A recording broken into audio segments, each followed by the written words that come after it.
Doctor साहब, आपने मेरा मुंह तो देख लिया है अंदर से। मेरे है ना, दर्द बहुत हो रहा है। ऊपर हो रहा है, नीचे हो रहा है, ये कुछ मालूम नहीं चल रहा है, पर दर्द हो रहा है। 2-3 दिन हो गए, क्या हो रहा है पता नहीं। अब बताइए क्या है, हुआ है मेरे। आप कंफ्यूज हो कि पेन ऊपर है कि नीचे। हाँ सर। सी आपने देखा, मैंने अभी सारा चेक कर लिया, ऊपर भी देख लिया, नीचे भी देख लिया।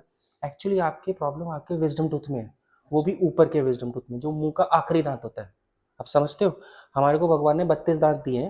उन हम्म। 32 दांतों में से हमारे 28 दांत हमारे 13-14 साल तक कंप्लीट आ जाते हैं। बट जो ठीक है। हमारा विजडम टूथ है, वो 18 साल के आसपास वाली एज में आता है। तो वो बहुत पीछे का दांत है, ठीक है। तो आपका अक्कल दांत खराब है। तो अक्कल दांत खराब है सर, उसका फिर उपाय क्या होगा? उसका उपाय क्या होगा? एक्चुअली हुआ क्या है, आपके मुंह में आपका जो लोअर विजडम टूथ है, अच्छा। उसको जगह ना मिलने की वजह से वो बेसिकली हड्डी के अंदर ही रह गया है, जिसको हम इम्पेक्शन बोलते हैं। अच्छा। तो जो ऊपर का विजडम टूथ है, वो इमेजिन आप जब 16-18 साल के थे तब मुंह में इरप्ट करके आ गया था, उसको जगह मिल गई तो वो दांत आ गया। ठीक है। अब हुआ क्या, क्योंकि नीचे का विजडम टूथ काफी समय से मिसिंग है, तो हम्म। पिछले कुछ सालों में जो आपका ऊपर का विजडम टूथ है, वो बेसिकली धीरे धीरे करके थोड़ा सा नीचे की तरफ लटक गया है, अच्छा। जिससे उसका आगे वाले दांत के साथ कांटेक्ट लूज हो गया है। अब वहां पे नेचुरली खाना फंस रहा है, जिसकी वजह से आपके इस विजडम टूथ में यहाँ पे कैविटी बन गया अंदर ही अंदर। ठीक है। And imagine as a patient आपको कभी नोटिस ही नहीं हुआ, क्योंकि वो ऊपर से दिख नहीं रहा। ये पिक्चर में आप देख सकते हैं, दांत ऊपर से बिल्कुल दांत गोरा तो चिट्टा बिल्कुल गोरा साफ है। चिता है। हाँ, है ना।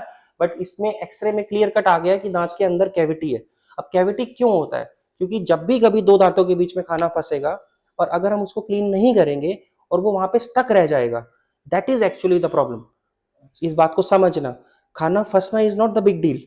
खाना तो कभी भी किसी भी दांत में फंस सकता है, बट उसी के लिए हम ब्रश करते हैं। हम हम्म। मिस क्या कर देते हैं, इंटरडेंटल क्लीनिंग हम मिस कर देते हैं। सर, टूथपिक तो यूज करके मैं निकाल देता हूँ खाना, अरे, आप कहाँ बात। टूथपिक कभी यूज नहीं करना, यही तो सबसे बड़ी मिस्टेक है। अच्छा। टूथपिक क्या करती है, खाना निकाल तो देती है, बट नेक्स्ट टाइम के लिए और खाना फंसना शुरू हो जाता है वहां पे। तो ये एक ऐसी साइकिल है जो कभी कभी कंप्लीट ही नहीं होती। ठीक है। समझ रहे हो? तो इंटरडेंटल क्लीनिंग के लिए आइडली हमारे को फ्लॉसिंग करनी चाहिए, या इंटरडेंटल ब्रश यूज करना चाहिए। एंड इनफैक्ट अगर आप ये चीज नहीं कर पा रहे और एज ए पेशेंट आपने अंडरस्टैंड भी कर लिया इस चीज को कि यार मेरे को महसूस हो रहा है, मेरे को कहीं पे खाना फंस रहा है जहां पहले नहीं फंसता था, तो ये सबसे बड़ी लापरवाही है जो आपने की है। आप समझ रहे हो? इमेजिन अगर आपको ये चीज 6 महीने पहले, साल पहले रियलाइज हुई थी कि मेरे को यहाँ पे खाना फंसता है, जिसको मुझे हर बार एफर्ट करके निकालना पड़ता है, बट बिकॉज उस समय तक आपके पास पेन नहीं था दांत में, हाँ। तो वो सबसे बड़ी लापरवाही आपने करी कि यार पेन नहीं है, चलो मिस कर देते हैं, कभी टाइम निकलेगा तो डॉक्टर के पास जाएंगे। बट बिकॉज खाना फंस रहा था, वो सबसे बड़ा एक इंडिकेशन था आपको, अलार्मिंग साइन था कि यार कोई गड़बड़ है, मुझे एक बार डॉक्टर के पास चल के दिखा लेना चाहिए।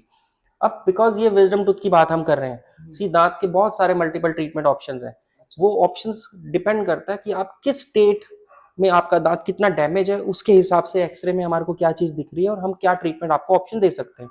ठीक अब है। बिकॉज आपने अंडरस्टैंड ऑलरेडी ये कर ही लिया कि आपके दांत में पेन ऑलरेडी हो रहा है, बहुत तो हो इट रहा है। Means there must be some bigger issue जो ऑलरेडी अंदर बन गया है। आप अच्छा। समझ रहे हो? हम अगर दांत की नॉर्मल एनाटॉमी समझें, तो दांत हमारा इनेमल, जो टॉप लेयर है दांत की, वो एक इनेमल की लेयर है अच्छा। जो दांत को ऐसे कवर करती है, जैसे हम लोगों ने अभी सर्दियों के दिनों में आपने स्वेटर पहना हुआ है, तो उसने अंदर की जो इंपॉर्टेंट नर्व्स हैं उनको कवर किया हुआ है। अच्छा। उसके नीचे आता है डेंटिन, जो कंपेरेटिवली सॉफ्ट होता है, ठीक है। और उसके अंदर जब जाएंगे तो पल्प आता है।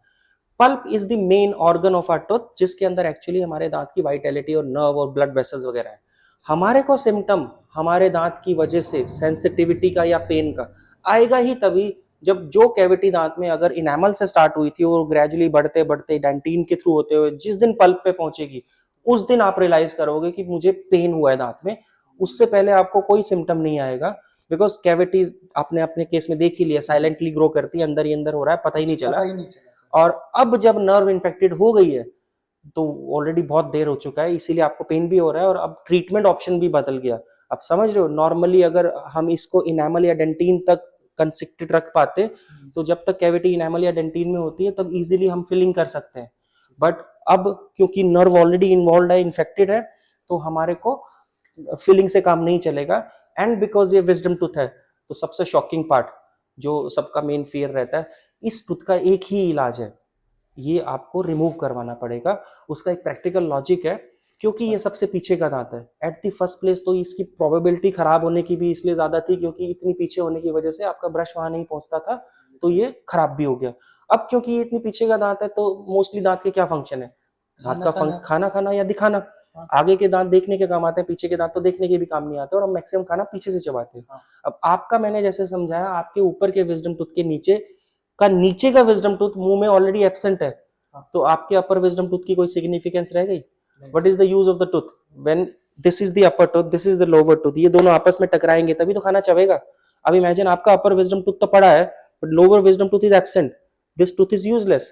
अच्छा। और अब बिकॉज ये दांत खराब हो गया है, तो इस दांत को सेव करने की there is no priority, they should not be, because इतनी पीछे तक वो आप मुंह नहीं खोल पाओगे इतना बड़ा, उतना हेल्दी ट्रीटमेंट नहीं होगा। फिर उस दांत को अगर हम बचा भी लेंगे किसी वजह से, पैसा भी खर्च करेंगे, तो वो दांत किसी यूज में भी नहीं आ रहा, तो there is no point saving it. So in your case this wisdom tooth has to be extracted. और I understand as a patient you must feel like कि यार दांत निकालने की बात तो कर दी डॉक्टर साहब ने, ऊपर से अक्कल दाढ़, ये तो इतनी पीछे का दांत है, इसकी रूट्स बहुत बड़ी होती हैं, लंबी होती हैं, तो मेरे को तो पेन डिस्कम्फर्ट होगा। सो तो just to let you know, actually ये हम एनेस्थीसिया में करेंगे, अच्छा। And I can make sure कि एनेस्थीसिया में भी आपको कोई पेन नहीं फील होगा।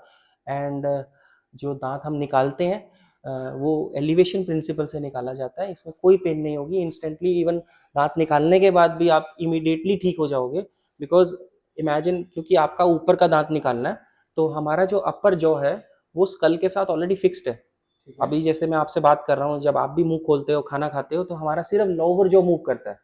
तो अगर कोई भी प्रॉब्लम अपर जॉ में है, तो अपर जॉ की जो हीलिंग है comparative to the lower jaw काफी अच्छी रहती है, क्योंकि ये स्टेबल है, आप समझ रहे हो। तो ये आपको पोस्ट ऑपरेटिव भी डिस्कम्फर्ट नहीं देगा, आपकी इंस्टेंटली पेन ठीक हो जाएगी। चलिए सर, फिर आपने अच्छे से समझा दिया है। हम्म, अब निकाल भी दीजिए इसे इतनी ही अच्छे से।